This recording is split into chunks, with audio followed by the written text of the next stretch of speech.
दिवाळी सणात ह्या घर माणसांनी भरलेला असता.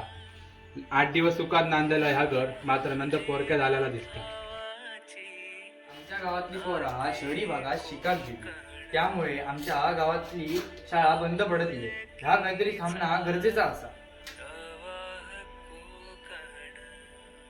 वैभवशाली कोकण घडवचा असाच ना तर निसर्गाचं होणारं नुकसान माणसांक काहीतरी थांबवणं गरजेचा.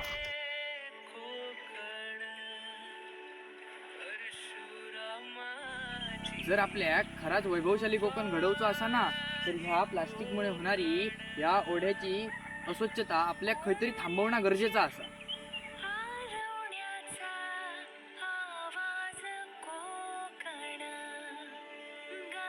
जर आपल्या खराच वैभवशाली कोकण घडवचं असा ना तर आपल्या समाजातली राक्षसी वृत्ती जाणून टाकू हवी. तर आपण वैभवशाली कोकण घडवूया.